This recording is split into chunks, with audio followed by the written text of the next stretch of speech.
Bonjour et bienvenue. Aujourd'hui, on va explorer ensemble les documents qu'on a reçus sur le jeûne intermittent ou l'alimentation limitée dans le temps, c'est ça? C'est ça, oui. TRF en anglais, Time Restricted Feeding. Exactement. Et l'idée, si j'ai bien suivi, c'est moins ce qu'on mange que quand on mange. On va essayer de décortiquer un peu tout ça. Tout à fait. Notre objectif, c'est de comprendre les bases, les mécanismes, pourquoi le moment où on mange et la régularité, c'est si important, les différentes fenêtres possibles pour manger aussi, et puis tous les bénéfices qu'on peut en attendre au-delà de la simple perte de poids, quoi. Oui, c'est un sujet qui est vraiment fascinant parce qu'il touche à nos rythmes biologiques les plus profonds. C'est un retour aux sources en quelque sorte. Alors, pour commencer simplement, cette alimentation limitée dans le temps, le TRF, concrètement, ça consiste en quoi? Le principe est assez simple en fait. On va concentrer toute la prise alimentaire, donc nourriture et boisson qui apportent des calories, sur une période définie chaque jour. D'accord. On jeûne tous la nuit naturellement, mais là, l'idée c'est de prolonger volontairement cette période sans manger. Ok. Et pendant ce cycle, j'imagine que le corps, il ne fonctionne pas de la même manière.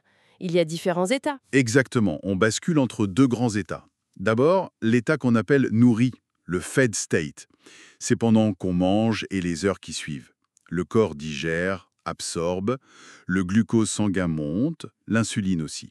Ça dure plusieurs heures après la dernière bouchée. Mhm. Et puis, progressivement, on entre dans l'état de jeûne, le fasted state. Ça s'installe vraiment. Plusieurs heures après la dernière calorie. Là, le glucose et l'insuline redescendent. Et c'est là que le corps commence à utiliser ses réserves d'énergie, notamment les graisses. Et c'est pendant cet état de jeûne que les choses vraiment intéressantes se passent au niveau cellulaire. Les sources parlent de nettoyage. Oui, tout à fait. C'est là que le corps met en route, disons, des grands processus d'entretien et de réparation. On parle beaucoup d'autophagie.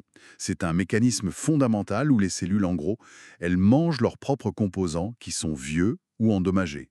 Ah oui, une sorte de recyclage interne? C'est exactement ça. Pour rester saine, il y a aussi la mitophagie, qui est une forme d'autophagie, mais qui cible spécifiquement les mitochondries, nos usines à énergie, quand elles commencent à fatiguer. C'est fascinant ce mécanisme. Et au niveau des hormones, ça change aussi pendant le jeûne. Oui, bien sûr. Les signaux hormonaux sont modifiés. Par exemple, les voies métaboliques qui stimulent la croissance, comme la voie mTOR, qui est un régulateur très important de la croissance cellulaire, Oui. eh bien cette voie a tendance à être moins active pendant le jeûne. Et à l'inverse, les voies liées à la réparation, à la résistance au stress cellulaire, elles sont favorisées. On observe aussi souvent une diminution des marqueurs de l'inflammation dans le corps. D'accord. Donc ce passage de l'état nourri à l'état de jeûne, ça prend du temps. Ce n'est pas immédiat après avoir fini de manger. Les sources évoquent 5 ou 6 heures. Oui, c'est ça, ce n'est pas un interrupteur, hein. Ça prend plusieurs heures pour que le corps bascule vraiment et que ces processus, comme l'autophagie, s'activent de manière significative. D'où l'importance de la durée de la période de jeûne quotidienne. Un point qui revient vraiment souvent dans les documents, c'est l'importance du moment où l'on mange, presque autant, voire plus que ce que l'on mange. Pourquoi ce timing est-il si crucial? Alors ça nous ramène à nos horloges circadiennes, nos horloges biologiques internes. Mhm. Pratiquement toutes nos cellules, tous nos organes en possèdent une. Elles fonctionnent sur un cycle d'environ 24 heures et elles anticipent les événements quotidiens. Le sommeil, le réveil et aussi les repas, la digestion. D'accord. Donc manger à des heures régulières, ça aide à synchroniser toutes ces horloges entre elles et avec le cycle jour-nuit. Et cette synchronisation, elle est vraiment essentielle pour une bonne santé métabolique. C'est cette harmonie interne en fait qu'on cherche à préserver ou à retrouver. Et est-ce qu'il y a des règles de timing un peu précises qui ressortent des études, des moments à éviter pour manger? Oui, il y a deux recommandations assez claires qui sont souvent mentionnées. Premièrement, éviter de manger tout de suite en se levant. Il est suggéré d'attendre à peu près une heure après le réveil. Ah oui, pourquoi? Pour laisser le corps sortir tranquillement de l'état de jeûne nocturne, laisser les processus métaboliques du matin se mettre en place. Et deuxièmement, finir de manger ou de boire des calories 2 à 3 heures avant d'aller se coucher.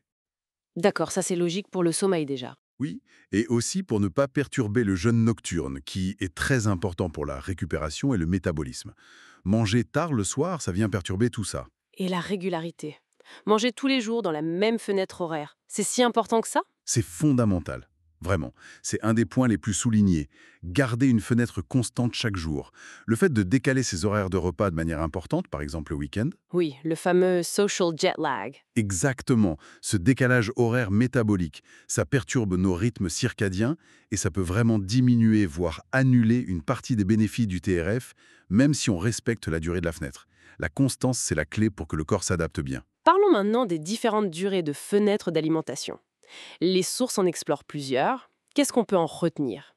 Commençons par la plus large peut-être, 12 heures. Alors oui, la fenêtre de 12 heures, donc 12 heures pour manger et 12 heures de jeûne. C'est souvent présenté comme un bon point de départ. C'est relativement facile à mettre en place pour beaucoup de gens.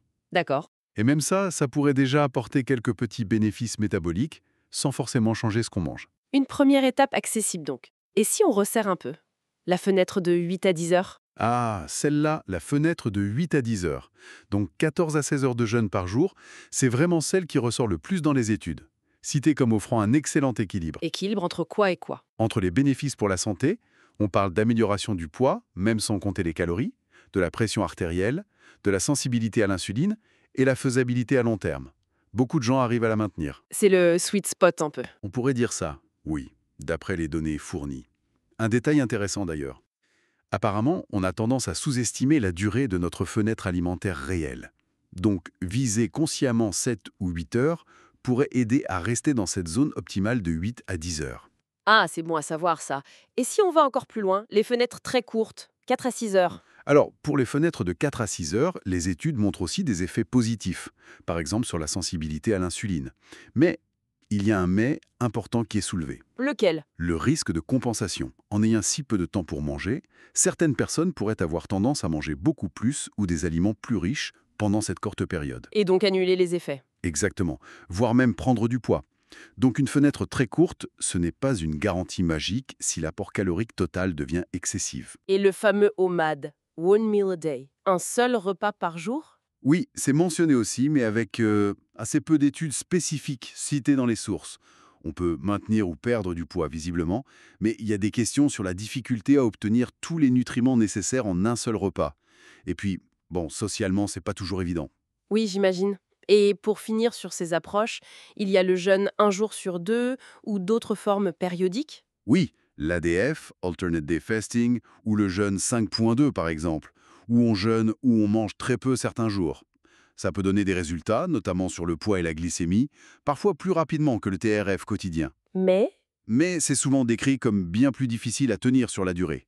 Et ça peut être plus compliqué à combiner avec une activité physique régulière, par exemple. d'accord. Donc si on essaye de faire une synthèse de tout ça, l'approche qui semble avoir le plus de soutien dans les données fournies pour un équilibre bénéfice-faisabilité, c'est Clairement, la fenêtre quotidienne et constante de 8 à 10 heures, qui semble ressortir comme l'option la mieux étudiée, la plus robuste et la plus gérable pour la plupart des gens sur le long terme, pour obtenir une palette intéressante de bénéfices. très bien.